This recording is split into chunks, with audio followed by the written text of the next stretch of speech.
Hey everybody, Papa Kenny's Workshop with your tech tip of the day. This is my 2005 Cadillac STS with 63,000 miles.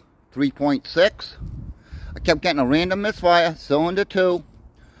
Code came back, open circuit, injector 2. So don't go ahead, if you got that code, don't replace your coil pack, don't waste your money.